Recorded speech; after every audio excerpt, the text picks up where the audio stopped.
Sarado pa? Yun lang. Nakalimutan ko magpagas kagabi. But anyway guys, now Vinci here for today's vlog. Eto, uwi na tayo ng Cavite gamit ang ating Raider 150 Fi. Yun nga lang, wala tayong gas or nagbibring na ang ating gas gauge. So kung hindi nyo pa napapanood yung isa kong vlog, ayan, umuwi tayo dito sa Bicol gamit ang ating Raider 150 Fi. Kasi may mga pinagawa ko sa Raider ko, like pinarimap ko siya. Kaya ngayon nakarimap na tong Raider 150 Fi ko. Sobrang solid ng performance nitong remap na to. Napakaganda na ng response ng aking Raider 150 Fi. But yun nga, ito, uwi na tayo ng Cavite. Kasi nagatid lang din naman ako ng camera ni Casey, yung Insta360. But ngayon, hanap lang tayo ng gas station. Kasi yun nga, kailangan natin magpagas. 147 kilometers na tinatakbo kasi ng aking Raider 150 Fi.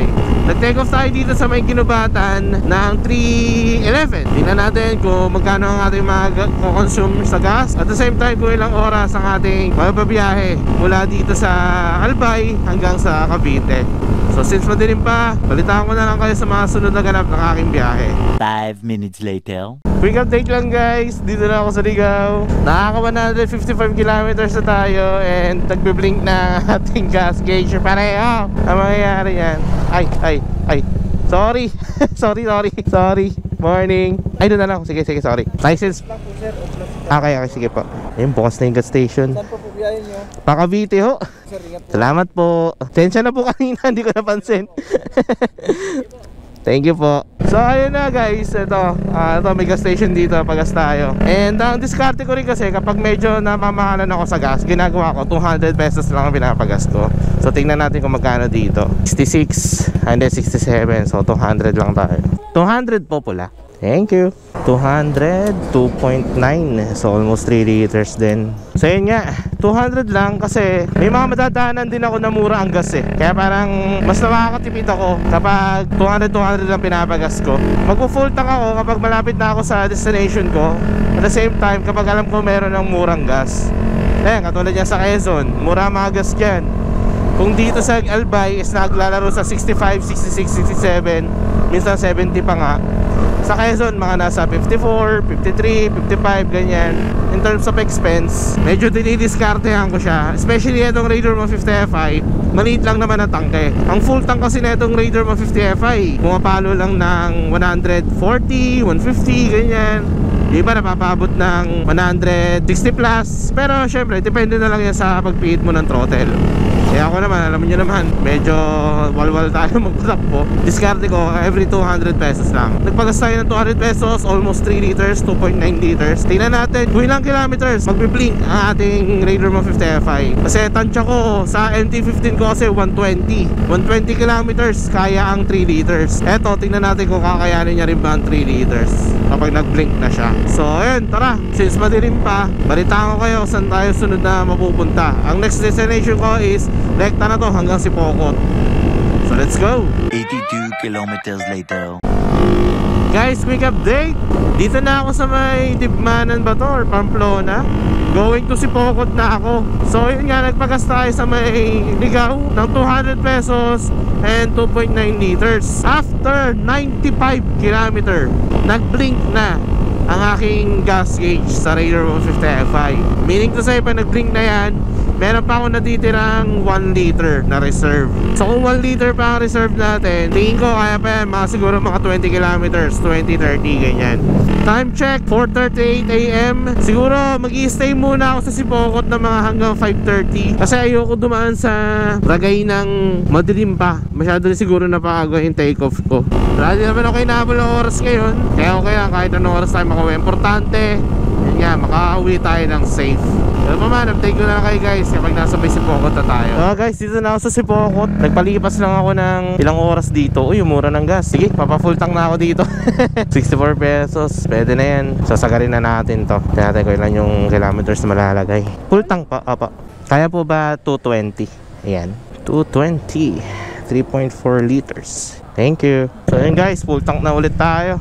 And tingin ko abot na to hanggang Quezon. Hintay ko muna lumiwanag para pag dumaan tayo dito sa Mayragay, kita natin yung kalsada. Kasi yun nga, hirap na hirap talaga ako kapag dumadaan dito ng madilim. Hindi ko masabi yung mga lubak eh, hindi ko makita kung nasaan part. Pasulpot-sulpot kasi, iba naman biglang lumalalim. Pero yun, hindi ko na papakita sa inyo yung biyahe ko papunta dito guys. Kasi yun nga, puro lubak, tapos matagtag. Ayun na nga, simula na. Saka naman ako may ma-update sa inyo. Yun na, balay-balita ko na lang kayo. A few minutes later. Grabe, easy na mag-overtake. Laki talaga na pinagbago ng remap. Mas responsive na yung throttle. Nung hindi pa naka-remap tong ECU, lagi ako nagda-downshift into lower gear para lang humatak. Tapos, binipirit ko pa ng todo para lang talaga humatak. Unlike ngayon, na talagang parang ano na siya, pinong-pino na yung response. Na every time na nagto-throttle ako, may hatak na siya, may power na siya binibigay. Unlike dati na parang sungaw na sungaw talaga. Common issue talaga yan kapag nagpalit ka ng aftermarket muffler, tapos naka-stock ECU ka lang. Tapos itong sa akin, big elbow pa. Sa VMAX ko na standard elbow, kahit paano, hindi ganun kalakas yung sungaw. May sungaw pa rin, pero may response pa rin naman yung throttle. Pero nung nagpalit ako ng big elbow, ayun, ramdam na ramdam talaga yung pagkasungaw. Kasi lakas din ng puga. Solid talaga pagkakarimap ni Kuya Jobert. Pero ang habol ko lang naman kasi, ay puti ka na pala yung malubak na part. Ang habol ko lang naman kasi yun nga, bumalik lang yung throttle response ng bike ko. At the same time, kahit may extra power, bonus na yun. Ayun tulad nyo, no? Nakagento lang ako, pero napaka-responsive ng throttle. Paano pa kaya pag sin-throttle up ko? Ayun no, umangot pa yung harapan. Grabe. Yeah, the best yung pagkakarimam ni Kuya Jobert dito. Yun lang, siningit ko lang guys. Kasi nga, natutuwa talaga ako sa response ng Raider ko. Feeling ko talaga, lakas. Easy mag-overtake. Kaya tulad yan, tinan nyo.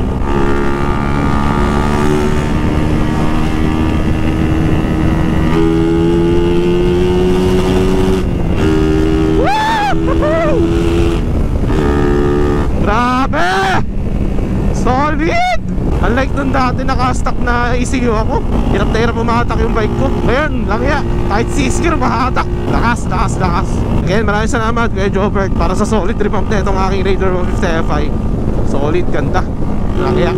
Many unbearable hours later. Guys, quick update. Nag-blink na ating gas gauge. Ngayon, nandito tayo sa Lopez Bypass. Yung gas station na pagpapagasan ko is medyo malayo-layo pa. Iyan na lang natin to guys. Iris na natin to. Tuloy-tuloy na natin to. So, after 130 kilometers, yun na, nag-blink na. Medyo malakas siya sa gas compare sa stock Pero hindi naman ganun kalaki yung difference nila. Parang mga 10 kilometers ng difference nila when it comes to full tank. Kasi yun nga, nung bumiyahe ako dito, nang hindi pa nare-remap yung ECU ko, ang fuel consumption ng aking Raider 150 Fi, pinakasagad ko 140 kilometers. Eto, after 140 kilometers, nag-blink na pareho yung gas indicator tsaka gas gauge. Ibig sabihin no, 400 ml na lang natitira. So meaning to say, yun nga, 10 kilometers ang difference nila. Pula boss, full tank. Kaya ba 230 boss? Thank you. 230 pesos, 3.8 liters. Possible na ito, next gas station na natin siguro bandang Laguna na, ganyan. Kasi mula dito sa May Lopez, nasa 200 kilometers pa ang tatakbuhin ko hanggang sa makauwi ng Cavite. So possible mga around Laguna, yan. Papagasulit tayo doon. Full tank ulit hanggang ano na siguro, hanggang Cavite na. Sulitin natin gas consumption nating Reyna. Sa ngayon magkano na tayo? 600 na, 650 to be exact. Nagpagas tayo dun sa May Ligao, 200. Tapos dito sa May Sipokot, 220. And then dito sa Lopez, 230. So 650 ang ating gas expense. You get the idea. Guys, quick update na ako San Pablo, Laguna, going to Alaminos. Ang tinatakbo natin is 137 na. And dalawa na ulit yung nagbe-blink sa aking gas gauge. Ngayon, tingnan natin kung saan tayo makapagpagas. Kasi marami ako nalagpasan na gas station. Ngayon ko lang napansin na nagbe-blink na pala. Yung gas station, pula. Full tank po, pula.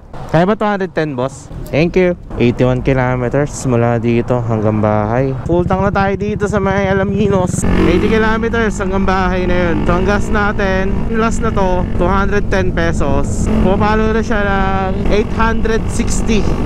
Yan, 860 pesos guys. Fuel expense natin for this ride, Bicol to Cavite. Hindi na rin masama kasi character ng ating makina is more on high speed or high RPM. At the same time, yun nga, lakas din talaga ng response ng ating Raider 150 Fi. Time check, 9:55 or round off na natin, sabihin na natin alas 10. Umalis tayo sa Ginubatan, alas 3, 7 hours na tayo bumabiyahe. Nagpahinga rin tayo na 30 minutes sa may Sipokot kasi nga hinintay rin natin magliwanag. Nag-breakfast na rin doon sa may Sipokot. Then eto, tuloy-tuloy na natin to hanggang bahay. Tansya ko mga alas 12, nasa ano na tayo, Kawit Cavite na tayo. Ayun, pagdadto na tayo sa may malapit sa amin, balita ko kayo kung kamusta ang aking Raider 150 Fi. At the same time, ano yung masasabi ko sa ride na ito. So update ko na lang kayo, okay? Several days later. Yo guys, quick outro lang kasi hindi ko lang saan ako banda naputol, no? And pasensya na rin kung GTR ang ating daladala, hindi si Reyna, gawa ng sinamad ako siyang ilabas kasi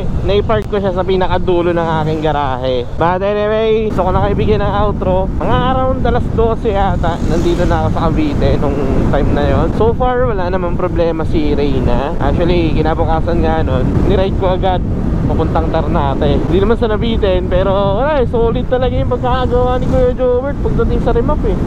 Ganda ng response ni Reyna.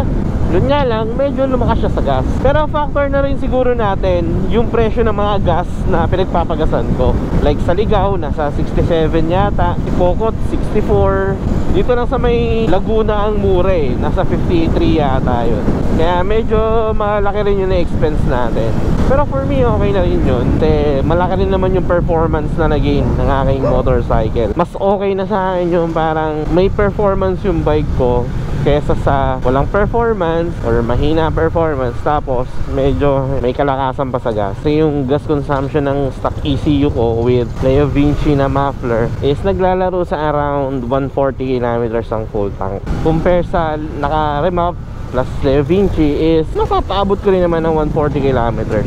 Tapos bonus pa yung performance. Hindi rin ganun kasama kung tutusin. So ayun, again, maraming salamat Kuya Jobert para sa pag-remap ni Reyna. Solid na gamitin, solid na ibiyahe. So ayun, I guess dito ka natatapusin ng vlog. Maraming salamat sa pag-nood, sa pag-like, sa pag-share. Maraming salamat sa pag-comment. Pahintayin na lang na susunod ko na vlog. And sana pagdating ko sa emission center, konti lang tao kasi for registration na tong aking Supra GTR 150. Don't know drill. Ride safe. Peace out.